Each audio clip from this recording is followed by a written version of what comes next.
Hey y'all, so this is your girl Tiffany and I'm back with you to do a collard green video. So I had a few people to ask me to do a collard green tutorial and here we go. So just because somebody cooked collard greens doesn't actually mean that they are edible. But I am going to show you today how to cook some delicious collard greens that are actually edible. So here we go.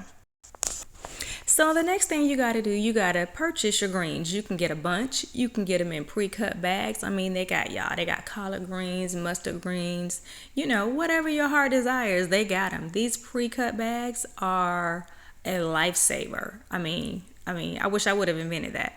I mean, they got all kind of greens here, but my choice is these right here. These are the Farmers Market pre-cut clean organic greens. I love these. They're delicious, but these bags are kind of small, so I'm gonna head on over to the farmers market. So here we go, y'all. We are at the local farmers market and they've got your bunches, your pre-cut greens, but I'm gonna get these right here, these big beautiful bags of pre-cut greens. Okay, y'all, so the next thing you need to do is you need to purchase yourself some meat, and I prefer pork. If you don't have some type of pork in your greens, like you may as well not even cook greens, just go cook you some kale or something, because if you don't have meat in your greens, that nice rich flavor fat from meat, it's not going to taste like the greens that your grandma used to cook. So number one, get yourself some meat.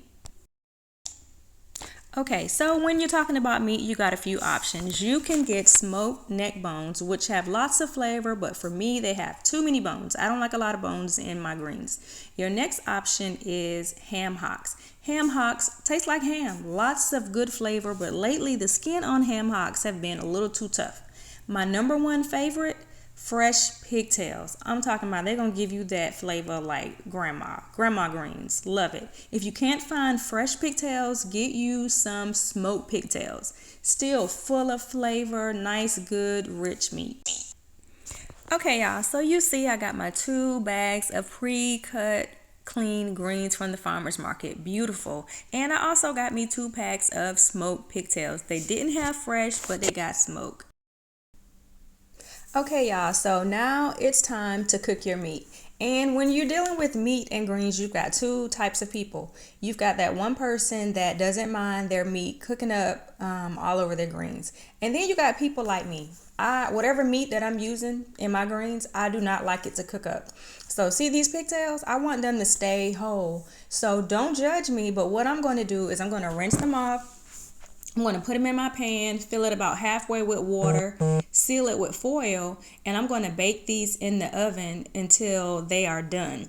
Now, if you do not mind your pigtails cooking up all over your pot or whatever, your other option, what you can do is maybe about an hour before you start to cook your greens, go ahead and start boiling your pigtails or whatever meat you're using in the pot that you're going to cook your greens in. And then after you wash your greens, you can add them to the pot. So as you can see, I have rinsed them off. I've got them in my pan, filled it about halfway with water, and I'm going to seal it with foil. And I'm going to bake this on 400 until my pigtails are done.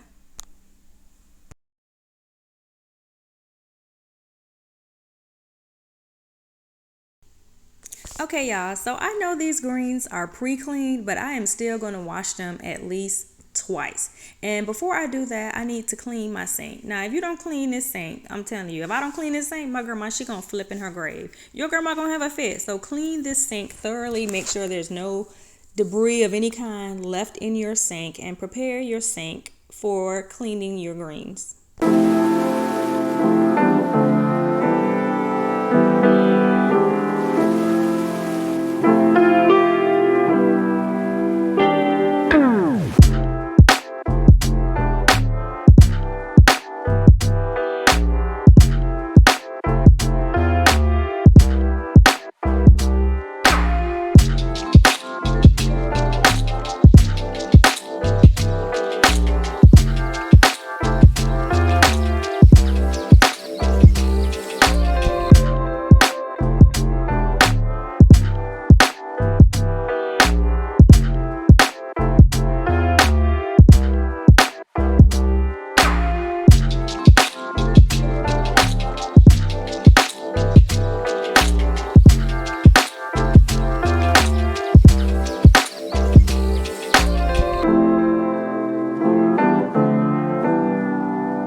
as you saw me cleaning my greens, I picked out any pieces that may have looked rotten or like it was going bad. You pick those pieces out. Any pieces that look like they were too big, you can go ahead and just tear them up with your hand. As you saw in my second wash, I added a little bit of vinegar. That cleans the greens, you know, a little extra step, and it also adds a little flavor. So I'm going to go ahead and add the greens into my large pot, and don't worry about if they all don't fit right now, because greens are going to cook down low. So as you see right now, my greens have cooked down. At this step, I'm going to go ahead and add a little seasoned salt, a little black pepper, whatever seasoning you like. If you'd like to add some salt in there, go ahead and do that. I'm going to stir that up a little bit, and I'm going to go ahead and add some more greens. And I'm going to do this step over and over of adding the greens until I can get them all in there. Now, if your pot is so full and so packed tight that you can't stir your greens, then you may need to get you another pot.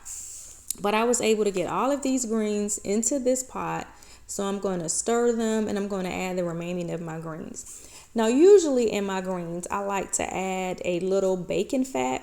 Usually I'll have bacon fat on hand, but I didn't have any. So what I did was fried me some bacon, and I just threw a few slices in the oven, and I'm going to put the bacon in there and the bacon fat, excuse me. And that just adds a nice, good little flavor to your greens.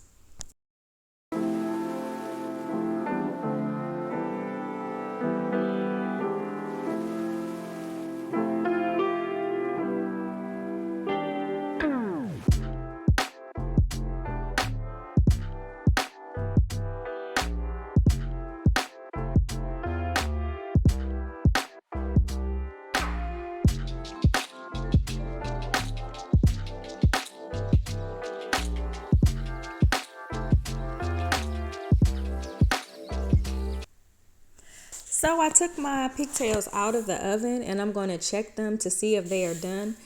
During this step, when you release the foil from the pan, be careful because you can get a pretty bad burn because there's going to be some serious steam coming out of this pan. So be careful with that step. I'm going to stick my fork in my pigtails to see if they are done. And as you see, my pigtails are not just sliding off of my fork, so they are not tender enough, which means I need to cook them a little bit longer. But if you are someone that does not care whether or not your pigtails cook apart, you can avoid this step. What you would do is while you are washing your greens, you can go ahead and have your pigtails in your big pot boiling and getting ready for your greens. Once your greens are clean, you can add your greens to your pigtails and let all of that just cook together in the same pot. And if you don't care if your pigtails cook apart, leave them in there. If you do care, once they get done, you would just take the pigtails out of the pot if you don't want them to cook apart. In my case, I did it separate because I don't like mine to cook apart. So at this step, this is your most important part of your greens. Your greens gets good flavor from the meat that you add to your greens. All this good broth that is in this pan, I want to go ahead and add that to my greens. And because my greens are organic from the farmer's market, they're actually almost done. They're pretty much done, but they need to cook a little bit more. But these greens are organic. They cook a little bit faster. So I'm going to add this broth to my greens. And you see all this extra liquid that's in there? I'm going to let that cook down to about halfway. And once the broth cooks off of the greens, cooks down low, evaporates, it's going to leave behind all that good seasoning and flavor from my pigtails. Once that happens, I'm going to taste my greens and see whether or not I need to add more seasoning. So you want to add some seasoning in the beginning, but you want to hold off and not add too much because then your greens can become highly seasoned. So you want to wait until they cook down low in your broth, taste them, and then at that point see whether or not you need more seasoning. So after I've added my broth to my greens, I'm going to add a little bit more water to my pigtails, and I'm going to put them back in the oven and let them finish cooking.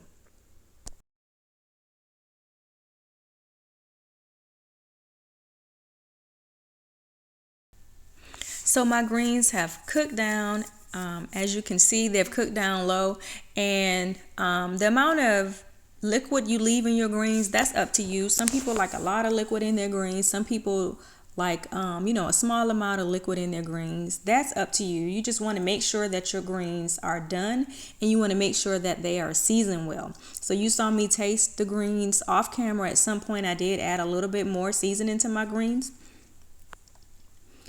but my greens are done. So at this point I'm going to go ahead and add my pigtails into my greens.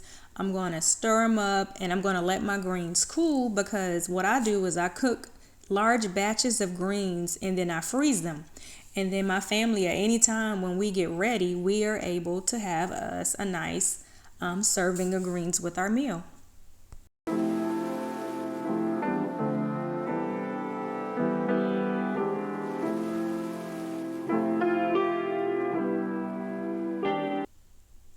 So I left my greens on the stove for a few hours, and they have cooled off and they are ready to go into my freezer. So buy some gallon size freezer Ziploc bags and put yourself some greens. And I'm going to make sure I got greens, enough greens, pigtails. And if you see, I've got my ladle there. I'm going to add a little bit of juice into each bag. And the amount of greens in your bag, that's your decision to make.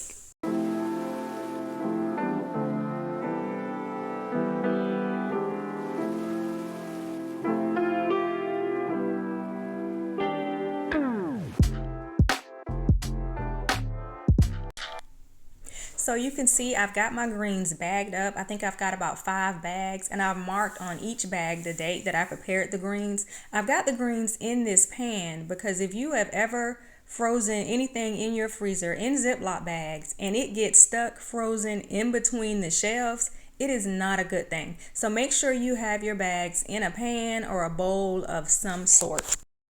So I hope you found this video helpful, and I want you to go ahead and like, subscribe. See you next time.